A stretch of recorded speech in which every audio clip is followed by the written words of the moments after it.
A little late today, quite a lot late today, but finally made it. About an hour behind schedule. I was up super late working last night. I think I got to bed around 5 or something. I don't know. The sun was definitely already coming up, which is the worst time to try to go to bed. Nothing is working that way. As soon as I lay down, I was laying down as the kids were waking up. They start stirring as soon as the sun comes up, and what sleep I do get is never the sleep I would have had. It's never the sleep I would have had. We'll put it that way. But we work with what we got, right? And it's the Sabbath, so that means that once sun goes down tonight, I'm going to sleep like a baby. So I'm looking forward to that. I'm looking forward to today's chat, too.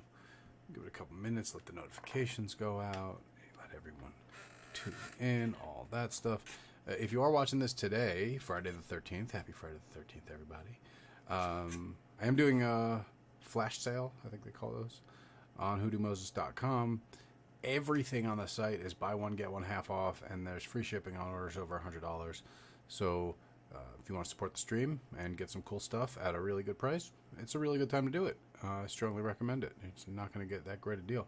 Let me go through my bookkeeping here. Let's see. Shout out to Molly Moon. Hey, Molly Moon. Thank you for the follow on Facebook. I greatly appreciate that. Let me hop over to the Discord and make sure. Oh, yeah, it posted. It's there. We're there.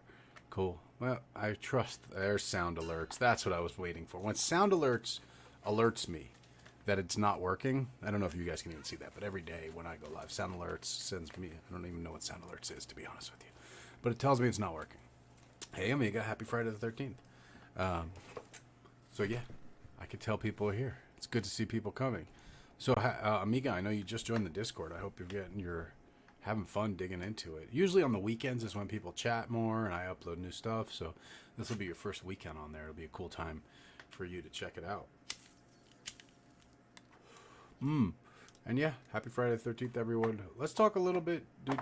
Let's talk a little bit about the origin of Friday the 13th. Why it's a thing. Do we want to talk about that? Does anyone have thoughts? Theories? The origin of Friday the 13th, as I know it, is that Friday the 13th, NyQuil, good afternoon, sir. Herber Majesty, peace, it's good to see you. I hope the time change suited some people, like Herber Majesty maybe can make it, usually can't, something like that. So the origin of Friday the 13th, as I am aware of it, is that was the day that the Knights Templar were sentenced to die. So potentially an unlucky day for occultists more than anybody else. As for the Knights Templar, we looked a little bit at them in the Mystery Babylon series. When we go into occultism, Western occultism, we inevitably come across the Knights Templar as the bringers of the wisdom of the East back from the Crusades. So the story goes, let's see, I had a YouTube video, but let's do this. I think I can get it. The story goes... Let's do it. Friday the 13th. Oops, not 14th. Knights Templar. There we go. Yeah, it's history. This is probably good one to do. Hello, my name is Michal Jawiecki, and I've been a historical reenactor for over 20 years now. Together with my friend, we've been running one of the most popular shows on YouTube connected to history in Poland. But in order to reach a wider audience, we decided to create the English version on its history. So in other words, welcome to the new series. Here we'll be discussing various topical issues connected to history regarding the dresses, the military aspect of life, the everyday life, all ranging from the ancient era to the modern day. So hope you enjoy it and stay tuned.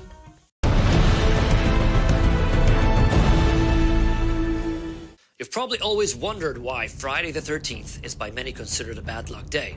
Well, everybody says this, not many people know the reason. So today we'll try to explain this to you, but in order to do this, we'll have to take you back with us on a journey in time. The Order of the Templars was established after the First Crusade as protection for pilgrims visiting the Holy Land. By today's words, they were nothing more than medieval special forces, extremely effective in combat, feared by the opposing armies, fanatical to the last man, and revered and respected by the whole of medieval society in Europe. The most immediate result was that The Templars were praised for their valor, they were praised for their humility, and praised for their devotion to the Catholic Church. The popes, the kings, quickly started giving the poor knights of Christ money, so the order grew very quickly. Each and every knight owned his sword, his chainmail, and maybe his everyday utensils, so they were poor indeed, but the organization itself quickly started gaining influence and started to grow. And now, it's mid-13th century, as the Crusading era is at a decline, the Order of the Templars slowly but gradually moves to Europe, mainly to France, where they established their main headquarters. What's important, apart from being warrior monks known for their valor in combat, they're also bankers, and they're very effective bankers. In France and in the whole of European territory, they build a network of roads, keeps, castles, and banks where they keep and multiply their assets. For example, they are the creators of the check, something that revolutionized the medieval world of finance. One could deposit his money in one castle owned by the Templars in one part of Europe, travel all the way across the whole continent, and withdraw the money someplace else by presenting the right document, something which was a complete revolution in the banking world in those times. What's more, while multiplying their money and their possessions, they quickly start operating independently of the king and independently of the Catholic Church, becoming sort of a state within a state. What's more, they are known to be one of the most secretive medieval societies ever, slowly but gradually rousing suspicion among the monarchs. It's the beginning of the 14th century. The King of France, Philip the Fair, rules with an iron hand. He sees this organization as something beyond his control, a direct threat to his power. What's more, he naturally needs money for the many wars he is waging, and the rich Order of the Templars appears to be the perfect solution to his troubles. He decides to act quickly. On Friday, the 13th of October, the year of our Lord 1307, the king's men arrest the Grand Master of the Order of the Templars, Jacques de Molay, and his closest cooperatives. The king accuses the order of heresy, of renouncing Christ and spitting on the cross during a clandestine initiation rite. He accuses them of sodomy, which are homosexual practices outlawed in the Middle Ages, and of Satanism, namely worshipping a demon called Baphomet. On that fateful day, the Templars are thrust into the dungeon, and the infamous trial of the Order of the Templars begins.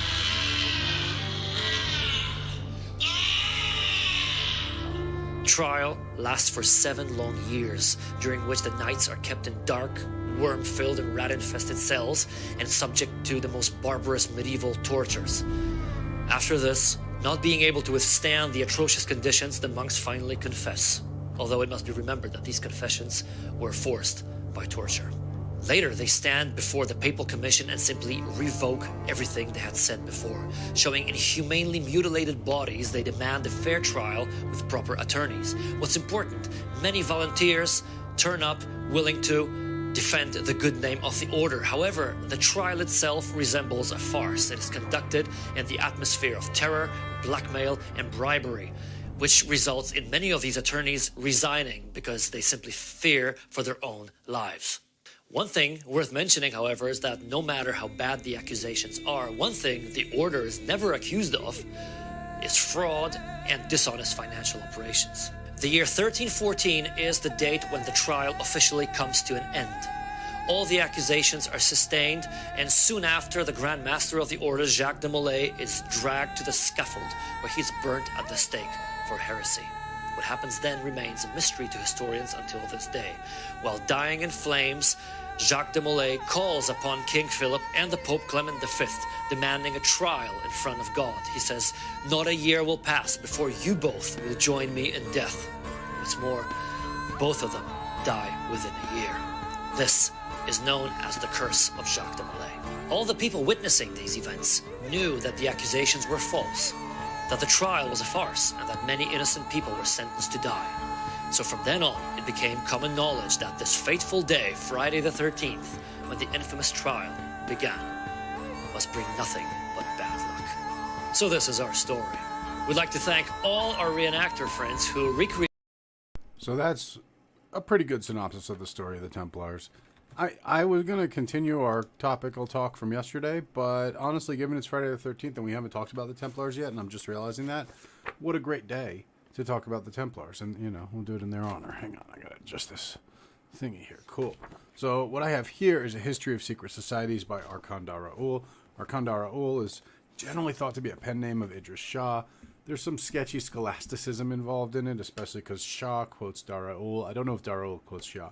Nonetheless, the lore collected here, whether it's academically accurate or not, is certainly quite popular, well believed, and it is a good collection of folklore. So, our reading from the History of Secret Societies by Daraul, which you may recall in the William Cooper series they talked about.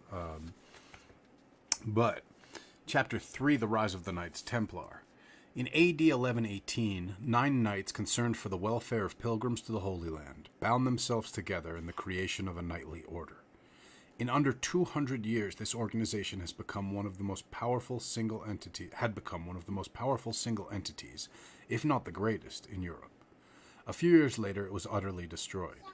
The zeal of religion, the conditioning which made men support a dedicated cause with all their might, was likewise the instrument of their destruction. Nothing less than religious fervor could have smashed the order, as nothing less could have created it. Were the Knights Templar devil worshippers, secret Saracens indulging in obscene orgies? Did they adore a head, spit on the cross, use the word Yallah, O Allah, in their rituals? Did they learn their ways from the terrible sect of the Assassins? Nobody really knows the answers, but the story of the rise and fall of the Templars is something well worth studying. The original objective of the order, which immediately became the subject of applause throughout Christendom, was to combine the two functions of monk and knight, to live chastely and fight the Saracens with the sword and spirit. The sweet Mother of God was chosen as their patroness, and they bound themselves to live in accordance with the rules of St. Augustine, electing as their first leader Hugh de Payens. King Baldwin II granted them a part of his palace to live in, and gave them a grant towards their upkeep. So all this stuff is pretty acknowledged. It ties in with the Assassins and all that. That's interesting speculation. They vowed to consecrate their swords, arms, strength, and lives to the defense of the mysteries of the Christian faith, to pay complete and utter obedience to the orders of the Grand Master, to fight whenever commanded, regardless of perils, for the faith of Christ as they understood it. Among the vows taken were those which forbade their ever yielding even a foot of land to the enemy, and not to retreat, even intact in proportion of 3 to 1. They chose the name Militia Templi, the soldiers of the temple, after the temple supposedly built by Solomon in Jerusalem, near which they had been assigned quarters by the king. Some say that the Templars derived the idea of their order from that of the Hospitallers, who looked after Catholic pilgrims to Palestine. For there was little hospitality to be had from the native Orthodox Christians of those parts. Others hold that there was an even older order from which they received their inspiration. No reliable evidence on this point is, however, available. Although the Templars were so poor that 2 men had to share a horse, and their seal commemorated this decades after they became one of the richest communities of their time, they soon attracted favorable notice and support. Only 1 year after their establishment, Fulk, Count of Anjou, who had come to Jerusalem on a pilgrimage, joined as a married member, and gave them an annual grant of 30 pounds of silver. This example was soon followed by other devout Western princes. For the first 9 years of their existence, the knights continued to live a life of chastity and poverty, in accordance with their vows. They adopted a striped white and black banner called the Beauseant, after their original piebald horse, and this word also became their battle cry. Special raiment they had none, and they wore whatever clothes were given to them by the pious. But little by little, as one writer put it, they were to become, quote, haughty and insolent. Baldwin of Jerusalem, who had been a prisoner in the hands of the Saracens and knew of their disunity, realized at about this time that Islam must eventually unite against the Christian invasion, and he decided that the Templars would prove ideal allies in the battles which were to come. In 1127, therefore, he sent 2 Templars with his strong recommendation to the Pope, applying for official recognition of the order by the Holy See. They had an introduction to St. Bernard himself, the abbot of Clairvaux, who was known to be an admirer of theirs, and who was a nephew of one of their envoys. Then the Grand Master himself arrived in Europe and received the eulogistic opinion of the abbot. Quote, "They go not headlong into battle, but with care and foresight, peacefully, as true children of Israel. But as soon as the fight has begun, they rush without delay upon the foe, and know no fear. One has often put to flight 1,000, 2 10,000, gentler than lambs and grimmer than lions. Theirs is the mildness of monks and the valor of the knight." This testimonial was a part of the campaign to help the Templars in their efforts at recognition. On the 31st of January 1128, their master appeared before the Council of Troyes.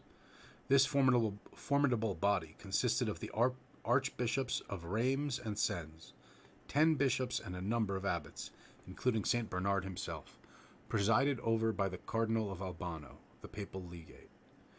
They were approved, and Pope Honorius chose for them a white mantle, completely plain. The red cross was added by order of Pope Eugenius III in 1146. Hugh de Payens now took his delegation through France and England and collected a number of recruits. Gifts and grants were showered upon the order. Lands, rents, and arms were forthcoming from all quarters. Richard I of England was enthusiastic about them.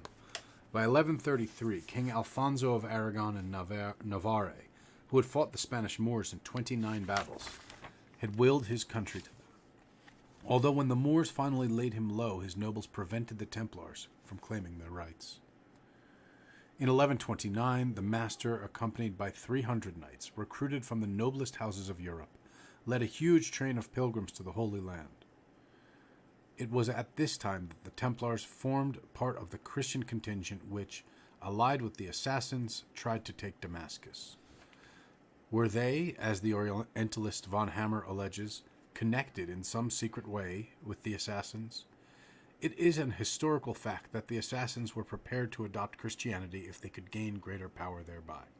Christianity, that is, on the surface. Hammer points to the similarity of the two organizations. The followers of Hassan ibn Sabah were in contact with the Templars and had a similar method of organization. They were in existence before the Templars were formed. The Ismailians, assassins, was the original, and the Order of Templars the copy. The balance of Western opinion is against this contention, more particularly because one feels from wide reading of historians great sympathy is felt for the cruelly treated and arbitrarily dispossessed Templars. Thus Keightley, who made a close study of the order, attacks those who would claim that the Templars were an assassin branch. When nearly 30 years after their institution the Pope gave them permission to wear a cross on their mantle, like the rival Hospitaller order, no color could present itself so well suited to those who daily and hourly exposed themselves to martyrdom as that of blood, in which there was so much of what was symbolical. With respect to internal organization, it will, we apprehend, be always found that this is for the most part of the growth of time and the product of circumstances, and is always nearly the same where these last are similar. The famous question of the 300 gold pieces paid by the Syrian branch of the assassins to the Templars is another matter which has never been settled. One opinion holds that this money was given as a tribute to the Christians. The other, that it was a secret allowance from the larger to the smaller organization. Those who think the assassins were fanatical Muslims and therefore would not form any alliance with those who to them were infidels should be reminded that to the followers of the old man of the mountain only he was right, and the Saracens who were fighting the holy war for Allah against the Crusaders were as bad as anyone else who did not accept the assassin doctrine. Grave charges against the Templars during the Crusades included the allegation that they were fighting for themselves alone. More than one historical incident bears this out. The Christians had besieged the town of Ascalon in 1153 and were engaged upon burning down the walls with large piles of inflammable materials. Part of the wall fell after a whole night of this burning. The Christian army was about to enter when the master of the temple, Bernard de Tremolay, claimed the right to take the town himself. This was because the first contingent into a conquered town had the spoils. As it happened, the garrison rallied and killed the Templars, closing the breach. There seemed good grounds for believing that the power which they had gained caused the Templars to devote their efforts as much to their own order's welfare as to the cause of the cross, in spite of their tremendous sacrifices for that cause. Having no loyalty to any territorial chief, they obeyed their master alone, and hence no softening political pressure could be put upon them. This might well have led to an idea that they were an invisible superstate, and this does show some similarity with the invisible empire of the assassins.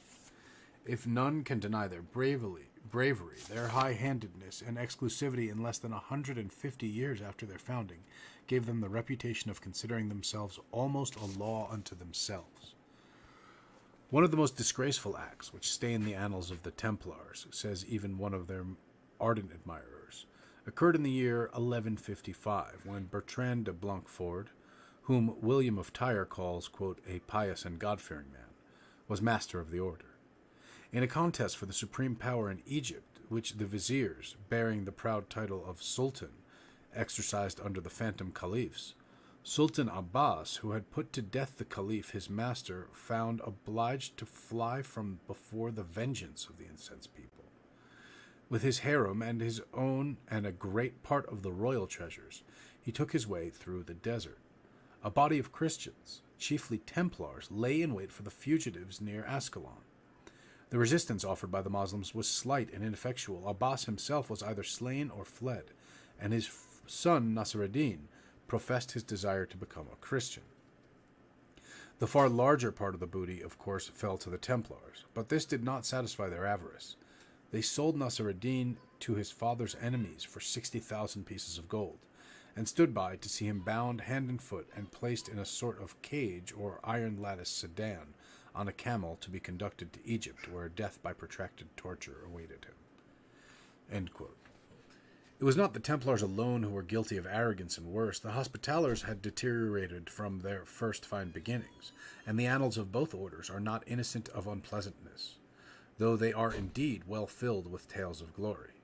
The Hospitallers, for instance, refused to pay tithes to the Patriarch of Jerusalem, even going so far as to erect immense buildings in front of the Church of the Holy Sepulchre as a practical demonstration of their own importance. When the Patriarch entered this church, they rang their bells so loudly that he could not make himself heard. There is an occasion recorded when, quote, the congregation was assembled in church. The Hospitallers rushed into it in arms and shot arrows among them as if they were robbers or infidels. These arrows were collected and hung up on Mount Calvary, where Christ had been crucified, to the scandal of these recreant knights. On applying to Pope Adrian IV for redress, the Syrian clergy found him and his cardinals so prepossessed in favor of his enemies, bribed by them, as was said, that they had no chance of relief.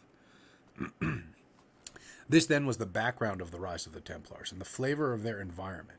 If one adds to these elements the fact that various very heterodox sects, Gnostic, Manichaean, and the rest, still lurked in the Holy Land, together with a great deal of magic and superstition of every kind, there is a possibility, to say the least, that the Templars were infected by it.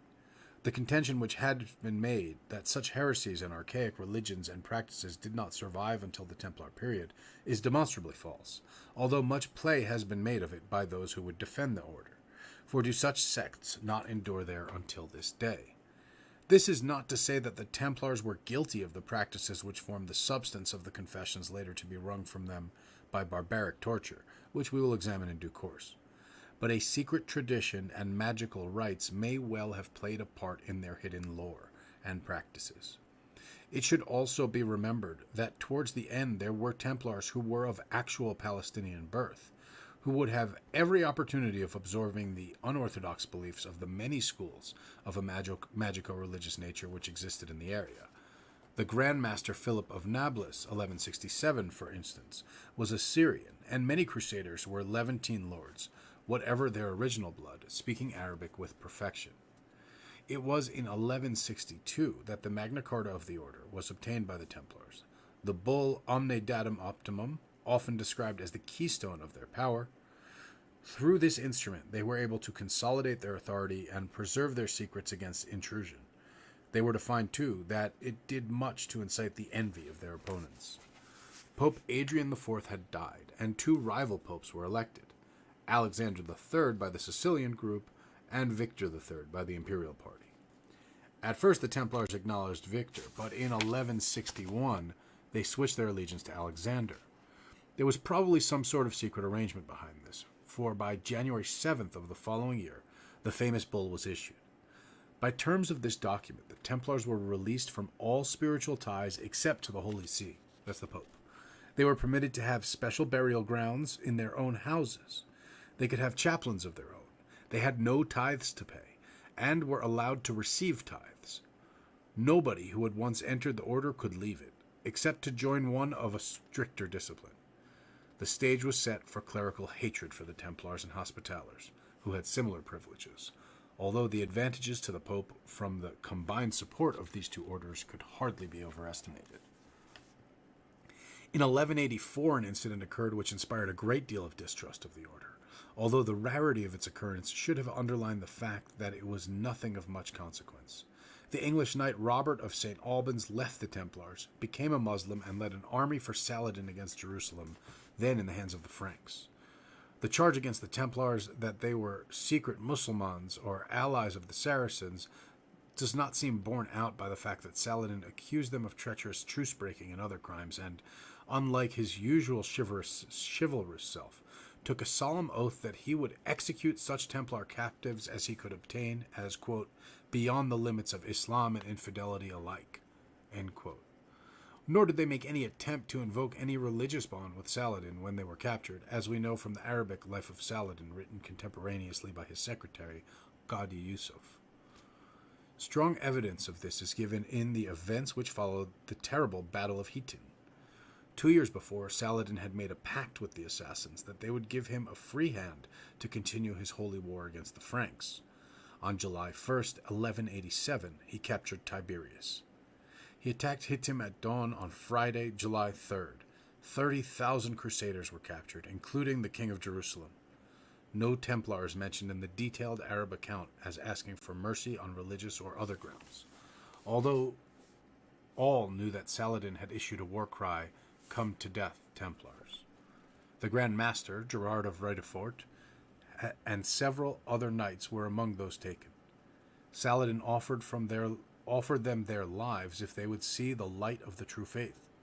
None accepted, and all these knights were beheaded, except, admittedly, the Templar Grand Master. A non-Templar, Reginald of Chantillon, tried to invoke the sacred code of Arab hospitality, and other crusaders claimed that they were Muslims and were spared. None of them Templars or Hospitallers. Reginald and the Templars collectively were sentenced to death for breaking the truce and the, quote, war crime of killing unarmed pilgrims to Mecca. Arab accounts include only a few references which could be construed as indicating any collusion with the Christian army. One says that on the Friday at midday, the battle lasted for 2 days. Sultan Saladin issued the attack cry to be passed along the Saracen host, "On for Islam," at which the striped banner of the Templars was raised. Quote, and the Emir Lion of the Faith said, "Are those Sultan Yusuf's allies, of whom I have heard from the reconnaissance men?" This cannot be regarded as anything at all conclusive. The only other reference is to a body of Templars who went over to the Saracen side, and whose supposed descendants survive to this day as the Salabiya tribe in northern Arabia. This engagement spelt the end of real Western power in Palestine for over 700 years, although it did stimulate the unsuccessful Third Crusade. Although the Templars and some other crusaders were still in the Holy Land, they had lost almost all of their possessions there. But in the West lay the real seat of their power. At this time, their European possessions numbered over 7,000 estates and foundations. Although principally concentrated in France and England, they had extensive properties in Portugal, Castile, Leon, Scotland, and Ireland, Germany, Italy, and Sicily. When Jerusalem was lost, their headquarters were transferred to Paris. This building, like all their branch churches, was known as the Temple. It was here that the French king, Philip the Fair, took refuge in 1306 to escape a civil commotion. It is said that this visit gave him his first insight into the real wealth of the order, the fabulous treasures which his host showed him, giving the bankrupt monarch the idea to plunder the knights on the pretext that they were dominated by heresies. Philip the Fair was not entirely without some grounds for attacking the Templars. In 1208, we find Pope Innocent III, a great friend of the order, censuring them publicly for, quote, causing their churches to be thrown open for Mass and to be said every day with loud ringing of bells, bearing the cross of Christ on their breast, but not caring to follow his doctrines, which forbid giving offense to the little ones who believe in him. Following the doctrines of demons, they have fixed their cross of the order upon the breast of every kind of scoundrel, asserting that whoever by paying 2 or 3 pence a year became one of their fraternity could not, even if interdicted, be deprived of Christian burial. And thus they themselves, being captives to the devil, cease not to make captive the souls of the faithful, seeking to make alive those whom they knew to be dead. The first sign of an attempt to bring some sort of physical restraint upon the Templars came from Henry III of England. In 1252, he hinted that he might try to seize some of the property of the order. Quote, you prelates and religious, he said, especially you Templars and Hospitallers, have so many liberties and charters that your enormous possessions make you rave with pride and haughtiness. What was impudently given must therefore be prudently revoked, and what was inconsiderately bestowed must be considerately recalled. The master of the Templars immediately replied, quote, what sayest thou, O king? Far be it that thy mouth should utter so disagreeable and silly a word. So long as thou dost exercise justice, that will reign. But if thou infringe it, thou wilt cease to be king.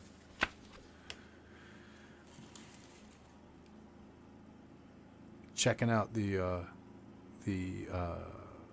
chat here. Snow off the Bluff. That's some interesting stuff. So the Knights Templars is a pretty interesting order, right? Because I see Urban Majesty says it said the KKK is a version of the Knights Templar. So where that comes from, that I can connect for you. So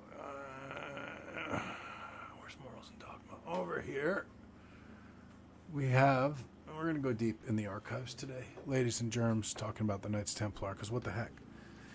One of the big things, even from what we've just read, that should stand out, though, at that time in Europe, it was like not only uncommon, it was unheard of for anyone to not be sworn to a king, right? Like everyone had a king, and you had taken oaths to that king, and you had certain hierarchy, and you were constrained to a certain territory.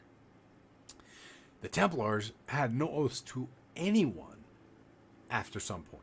And they weren't constrained to any territory. They were like corporations are today, right? Like a multinational corporation. They're kind of stronger than any one country because they are in the richest parts of every country. Hang on, let me grab this book.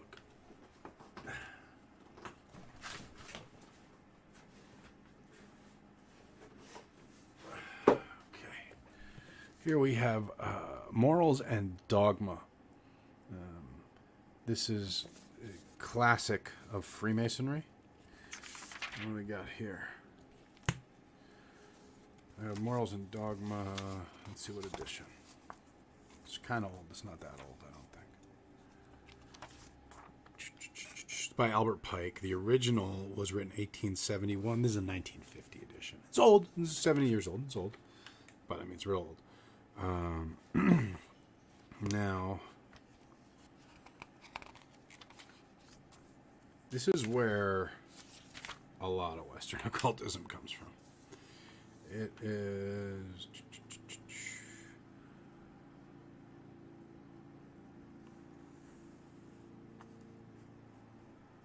It is where a lot of the themes that you see played out, even in folk magic traditions and in diasporic traditions and things like that, are developed from. Why?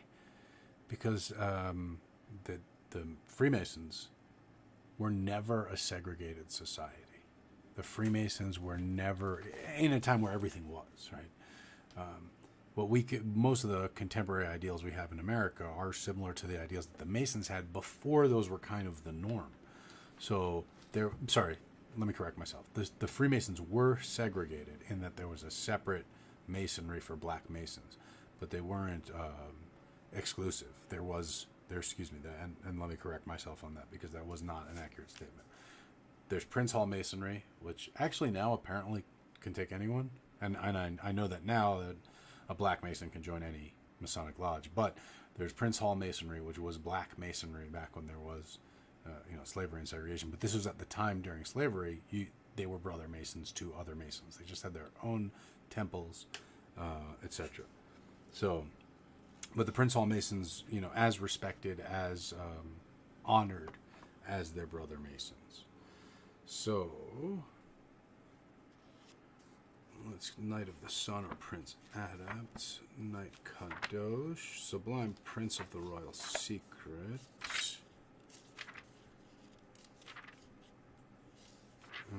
So this is like the philosophy of Freemasonry, and I don't know if I will be able to randomly find the references to the Templars. The other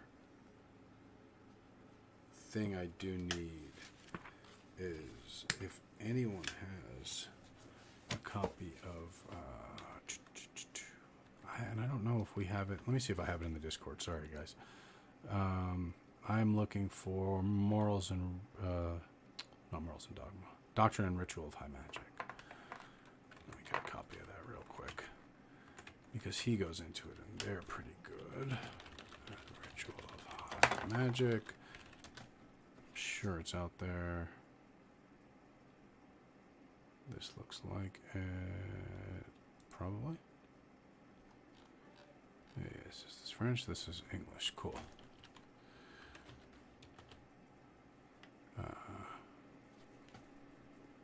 So, yes.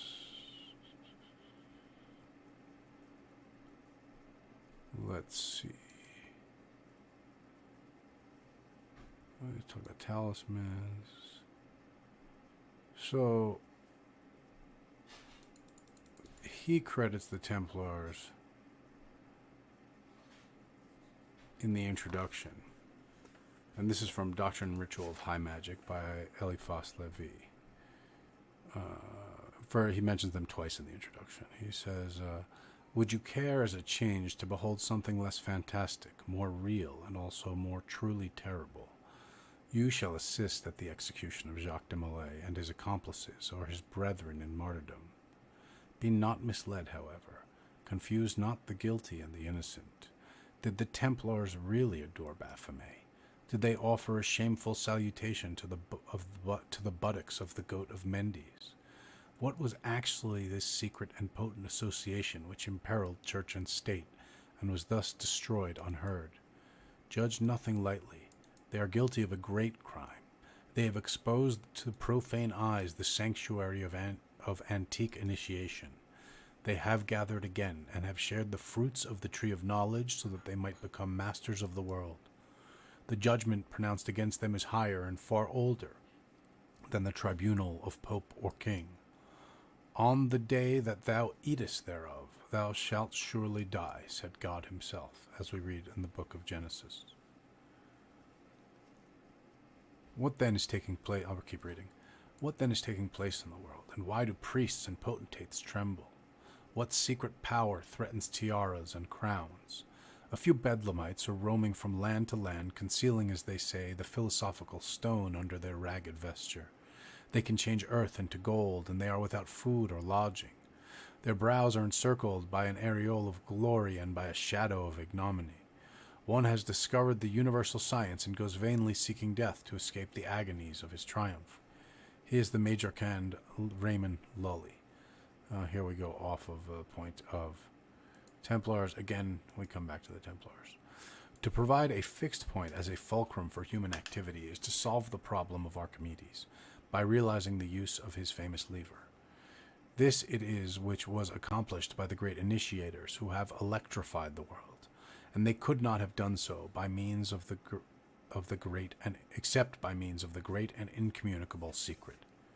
However, as a guarantee of its renewed youth, the symbolical phoenix never reappeared before the eyes of the world without having consumed solemnly the remains and evidences of its previous life. So also Moses saw to it that all those who had known Egypt and her mysteries should end their life in the desert. At Ephesus, St. Paul burnt all books which treated the occult sciences, and in fine, the French Revolution, daughter of the great Johannite Orient and the ashes of the Templars, spoliated the churches and blasphemed the allegories of the divine cultus. But all doctrines and revivals prescribe magic and condemn its mysteries to the flame and to the oblivion. So, it doesn't. I don't know if I don't have the whole book here or what, 'cause it's only 123 pages, and it's actually a really long book. So I feel like I don't have the whole book here. Yeah, can't possibly. Oh, no, that is the whole book. Well, there you go. That's what I got. Just some occult readings on the Templars. I might have one more book that I could read from. Let me see. On the Templars.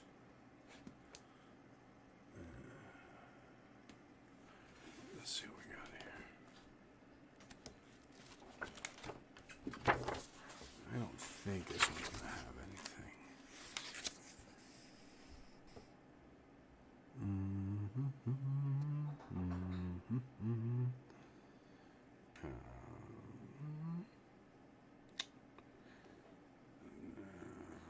We don't have what we're looking for here.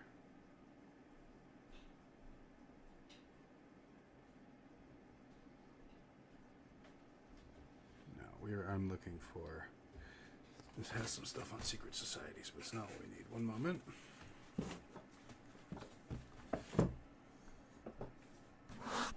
Whoops. Let's see what we got here.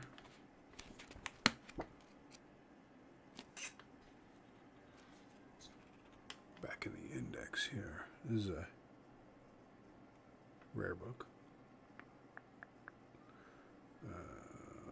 81N. Let's see what you say.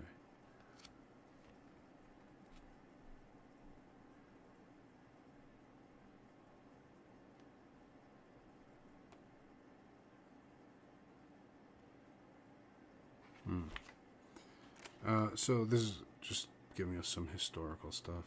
187-204. I know this is boring to watch. This is watching a guy go through books is super boring. Maybe it'll help you sleep.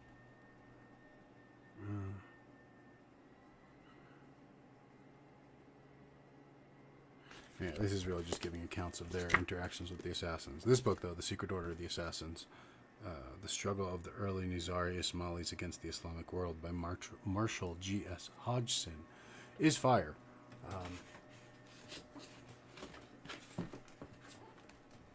For those who are interested in such things. But so unable to find any more books about the Templars, I'll continue to give just what I know of them, right? So the trampling of the cross, the Baphomet ritual, all that stuff that was referenced in a couple of those things. Those are rites. Now, in the Sufis, Shah claims that they're Sufi rites. He claims everything's Sufi rites, though, so you know, take that with however many grains of whatever condiment you like. But nonetheless, those rites Levi brings forth in the Doctrine and Ritual of Hot Magic as, you know, magical rites. He unpacks a lot of that, unpacks a lot of the symbolism. The idea is put forth that they learned magic while they were in the East, whether it was Sufistic or, you know, some other system. Manichaeism, I believe, is one thing they're often said to have been exposed to, Gnosticism, things like that. But whatever ideas they did pick up, it said they incorporated those into their consolidation of power. And of course, between that and controlling banking and controlling, having sort of military might and a military presence in all across Europe, you can think about that, how America now, we have bases deployed around all across the world. That was not the way the world worked back then. But these guys, the Templars, had their bases all across Europe and really over to the Holy Land. So if they all decided, not only did they have tons of money because they were running a network of banks, but they had soldiers stationed in any potentially hostile territory, unlike any other kingdom or anything of that sort. So it really gave them a phenomenal amount of power. And so whether the accusations of heresy were just an excuse to seize their power, or whether they actually transmitted certain secret teachings from the East, I think that depends on who you're asking. I think that's really what it comes down to. In my own studies and explorations of the topic, it seems to me that people who want to defend the Templars as noble Christians absolutely say, oh, those are false accusations. People who want to defend the Templars as like master occultists totally dive into the accusations and say, oh, yes, they look at all these things they did. Usually the real truth is probably somewhere in between. I think that there's enough evidence that they had some things going on. One of the things that was said was that they had the head of John the Baptist that they used for divination. And that, when just taken as kind of a rando claim, maybe doesn't add up. But for those of you who have been following with us now for over a year, I've been looking into the technology of necromantic heads as prepared from the time of Mesopotamia, as mentioned in the Bible, and is certainly carried through at least to the Middle Ages, because the descriptions of preparation appear in rabbinic commentaries, and indeed even appear through, we see very similar preparations ongoing in some African diasporic traditions. And so we have this foundation of the necromantic head, this head that is used for divination and magic, etc., etc. And the fact that the Templars were always said to have the head of John the Baptist, a head that they talked to, a head that they prayed to, all these things. Interesting. It was very, very interesting.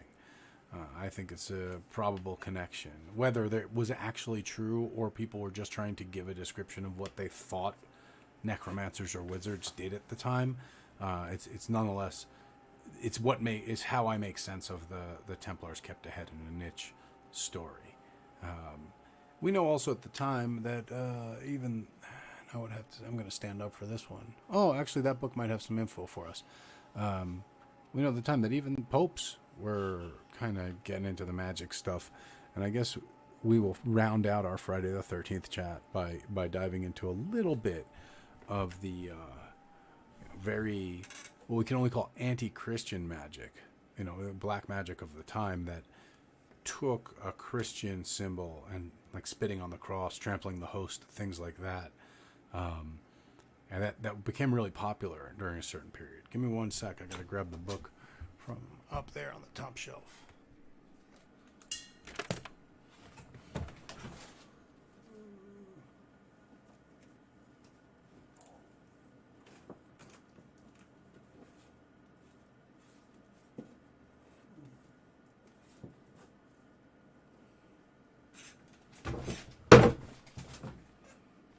Okay, here we go.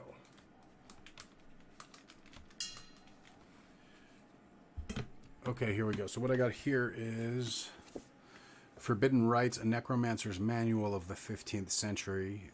This edition was put out by Richard Kiekhefer. This book I have actually read it, even though it's in very good condition. So this book includes a analysis of various things found across the necromancy of the era, but particularly the Munich Handbook, it's called. It's a German handbook. And I want to find where they're talking specifically. Formulas for commanding spirits. There's some good stuff in this book. Exorcisms and conjurations. A bond of Satan or mirage. I like this book because I like when things are formulaic. It helps you work off it, right? So, conjurations and exorcisms. Actually, I'm going to probably dive into this and do a little research. And these are from the 1270s, right? This is all from the time of the Templars.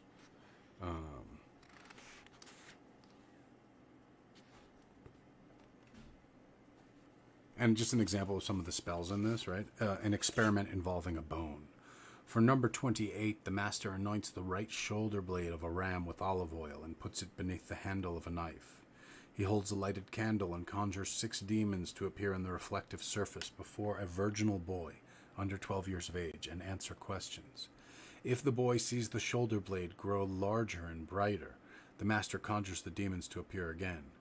When a spirit appears in the form of a black man, the master asks him questions through the meditation of the boy. The master can conjure the boy so that he has the power to see a spirit, but not the power to lie. The experiment closes with the miscellaneous instructions. While making a circle, the master should say, Setor arepo tenet opera rotas.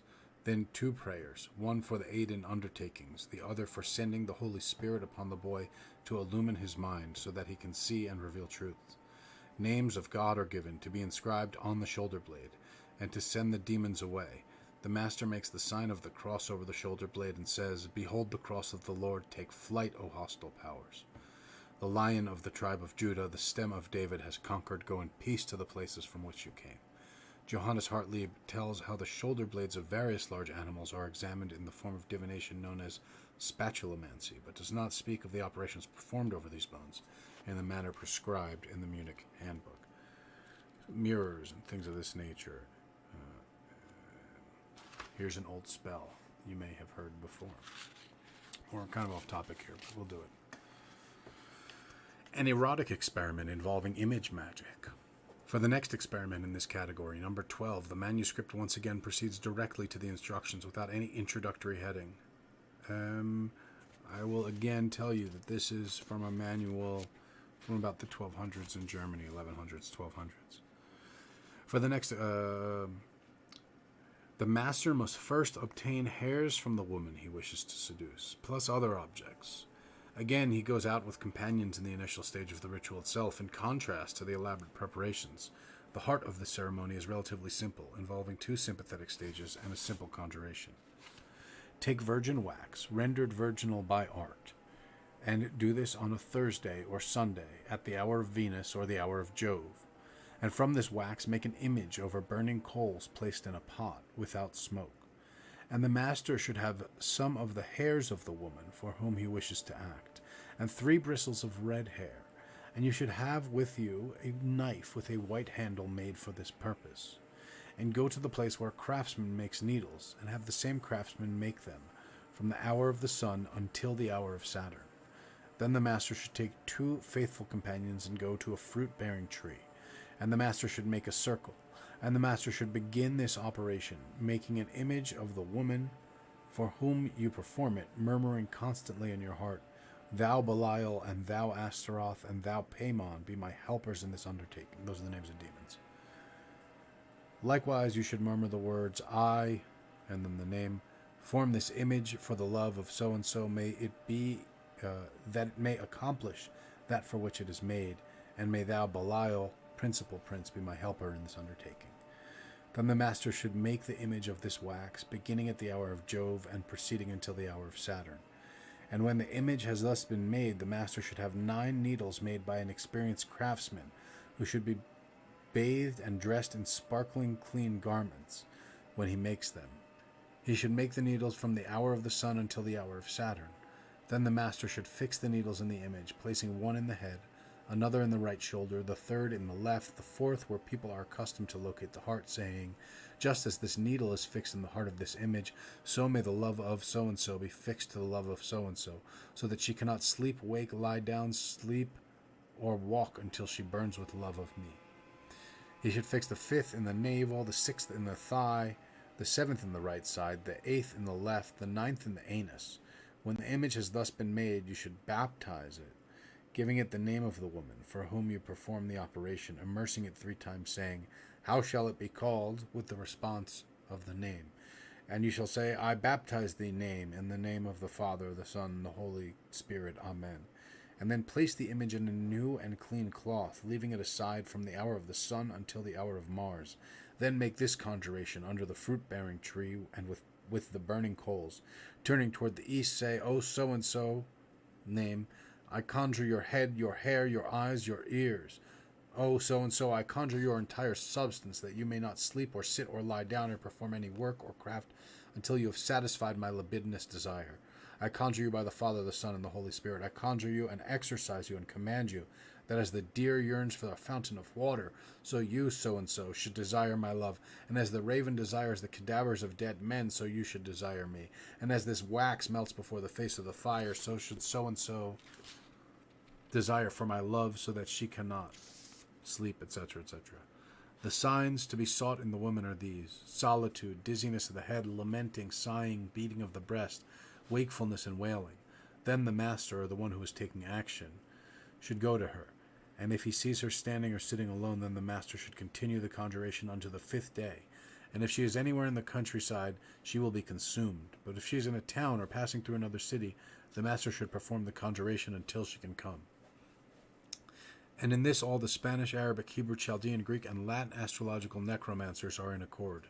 And this experiment was taken from the book on the secret arts of the imaginary art, from the book on the flowers of all experiments, etc. So that is you see that in, even contemporary, a very similar style, in even contemporary Mexican, witchcraft, whatever you want to call it, black magic, what have you. So I don't remember how I ended up with this thing. Oh, because we were talking about bad popes. Yes, that's what we were talking about. Nonetheless, this is all in like Christian context, and they really get pretty fast and loose with calling the demons in their Christian context. So let's see if I can find the chapter on the Pope.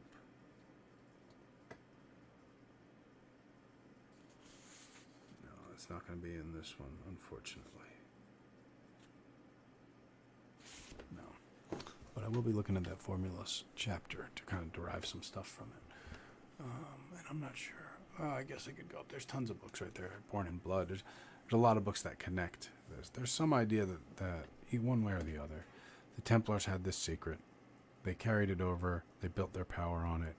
They kind of rose to the top of military, financial, political, probably even spiritual might. And on this day, Friday the 13th, I guess not this day, because it was Friday the 13th of October, I don't know, almost 1,000 years ago, I guess 900-ish, 850-ish years ago, they were all killed.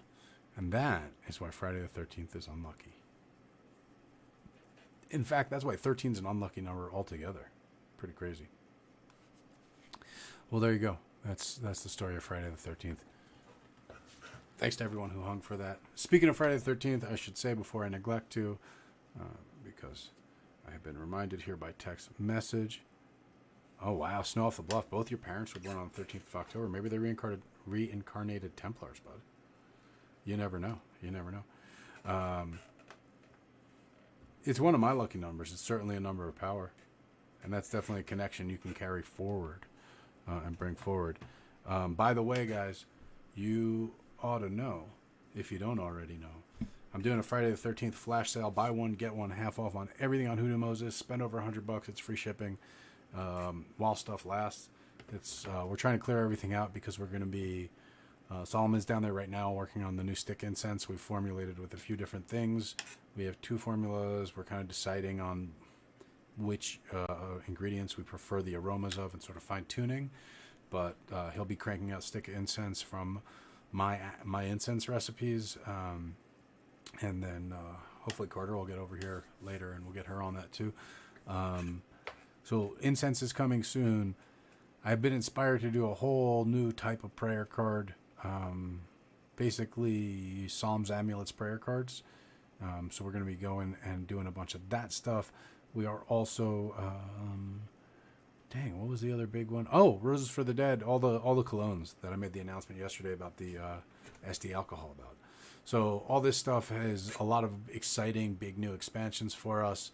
It's not that we're like undoing anything, but we do want to clear out our inventory, free up a little working capital, and we can then take that working capital and apply it to things like a fancy printer. Not a printer we buy, but paying the printer to print the fancy cards and things like that. They need a really, really fancy piece of equipment to do that foil.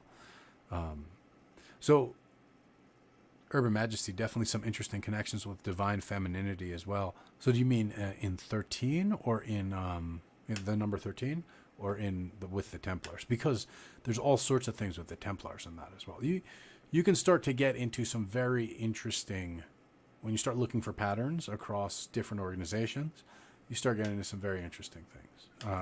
The accusations put to the Templars, well, and this is something that William S. Burroughs got into a lot, and some of you guys know I did my master's research on Burroughs' occult practices and beliefs. And he was very into this, the Assassins, the Templars, all this stuff. I'm looking at my Burroughs shelf here. But in his books about sex magic, in his books about or in his writing and thoughts about magic, he very much influences sex magic. And in Burroughs' take on it, there is a special thing to homosexual sex magic, specifically male homosexual sex magic. But then in some of his writings, he gets into some other variants. That's in his own practices, but that's I guess because that was his preference. Even though he was married to Jane, a woman, for a long time. I don't know if she was just a beard or he was bi, but then you get into, some of what he shows in some of the writing, especially in the last trilogy he did, and then you get into some interesting gender bending stuff, which was not anything he practiced as far as we know, but in terms of magic and the magical potentiate, the working of the male and female energies, and this all goes back to that Mystery Babylon series we did, the obelisk. Isis, Osiris, that cycle of creation, right? The theoretical idea that a feminine needs to receive the masculine in order for any creation to happen, any change, anything. So, any operation between two masculine operators would fail unless one had embraced the feminine role, is the idea, at least for the terms of the operation. So we get into some interesting things of this with the Templar, with some of these accusations of magic and sodomy and all this stuff. And that being that, I think we have had a very good Friday the 13th ramp up here. So let me give some shout outs. Academy Impossible, Andy WMT, Fix Love and Misery Pimp, Say One, Snow Off the Bluff, Solomon, Urban Majesty, and I think Danny Chen hanging out over there on Facebook. Good to see you, sir. Welcome. Thank you for joining us. To everybody, thank you for exploring the history of Friday the 13th with us. It was not the intended topic today, but sometimes that is more fun. It's more fun. So with that said, gang, it is time for the meditation. I'm feeling, like I said, a little tired. I was up working till 5 a.m. Oh gosh, it's already noon. We've been doing it for an hour. That sounds about right. Well, then let's keep moving it forward. Let me see what we have in terms of meditation that we've done recently. Oh, we were doing the Taoist Internal Alchemy. That's a years-long practice, gang. If you want to, we will not run out of Taoist Internal Alchemy to do if we want to continue doing that. If we are not interested in continuing to do that, we should maybe do something else. What do you think? I'm looking for your feedback on this. I'm definitely looking for your feedback on this. Ooh.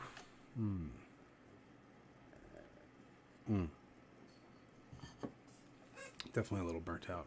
Oh, if you guys haven't seen, I made a very awesome ad while I was in the bathroom this morning and posted it to the Instagram for the Friday 13th sale. I was pretty proud of whipping that sucker up, given the constraints I was working with. Oh, snap. I got to go quick because I have a consultation in 27 minutes. Speaking of which, last announcement I'm going to make. After that consultation, I will be posting openings for consultations, which is, readings, coaching, divination, etc.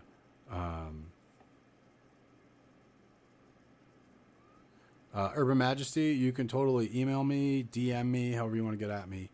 DM is going to be quicker, though. Usually I tell people not to DM me, but if I'm expecting a DM, then it just gets lost otherwise. But since I'm expecting it, fucking hit me. Snow Off the Bluff, it would be cool if we have a tie-in meditation.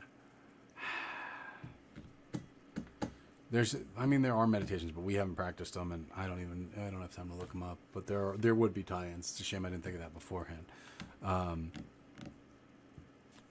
That is a really good idea. So yeah, Urban Majesty, please DM. I'd prefer. Since I have that session anyway, here's what we're gonna do. 10 minutes. We're gonna do the apple. That's easy. Timer. 10 minutes.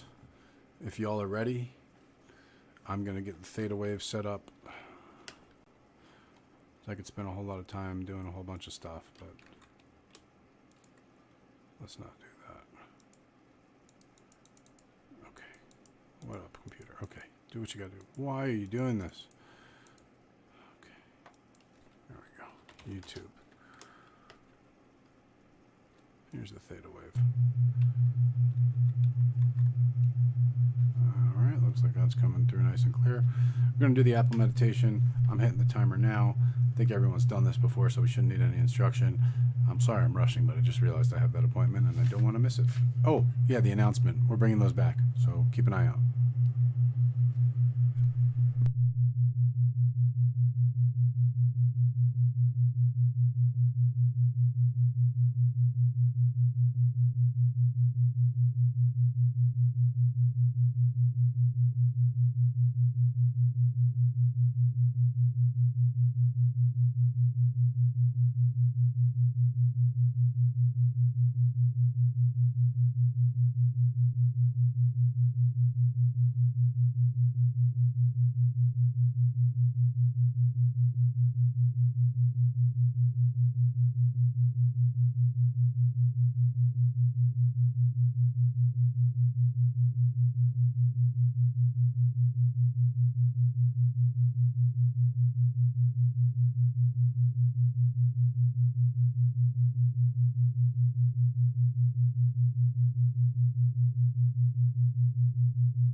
was 10 minutes, gang. How'd that go for everybody? That was good times for me. Good times for me. Let's see. Looks like most people hung for that. Hanged. Jeez. Ezobe, welcome. I think that's the first time I've seen your name. Welcome. You just got to watch me meditate. All right, we got to go quickly, guys, because I do have an appointment I got to catch. Whew, consultation. So let's assume the position. Deep breath into the center. Exhale. Take a moment to appreciate the magnificent chain of events that's happening between the cosmos and our consciousness, between the outside and the inside, between the upper and the lower, that manifests to us, appears to us as our little slice of the universe that we are permitted to glimpse and to know, realizing that it is only a small part of this magnificent, infinite fractal in structure, and being fractal in each part contains the whole. Over and over again, and therefore we come into communion with the greater whole. When we come into true communion, true honest recognition, and true connection with our part of the whole, we open ourselves, therefore we attune ourselves, we allow ourselves to let go and to receive the adjustment and attunement of the reality in which we are individually engaged, that we can in turn engage that reality and be the mouth and the hands of the expression of creation and the unfoldment of truth across all of creation as reality comes to know itself. We sit here in contemplation and wonder and marvel at the eternal glories which manifest not only through us but before us and in each other. We make every effort to strive to recognize it in each of our interactions, individual, intellectual, interpersonal, and otherwise, even mechanical throughout the day, knowing that each object is an expression of totality, knowing that each living creature is a creation of an expression of totality, and in gratitude for being in concert and in contact with that, we give our praise, we give our thanks, we give our honest selves to the service of this work. Let us all say amen. Thanks, everybody. I hope you all have a great Sabbath. If you observe, a great weekend either way. Don't forget to check out the sale at hoodoomoses.com. That ends at midnight tonight, so you've got, 12 hours basically if you want to get in on that. I will be posting and announcing bookings for sessions. So that could be anything from divination to coaching to counseling to anything. You just want to, or mix of all of them, whatever you want to hang out and do for an hour. I want to hang out with you guys.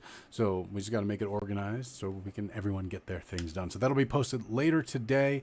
In the meantime, as always, I thank you for being here. I bless you on your day, and I love you for the work you are doing on yourself and on behalf of your expression into the world.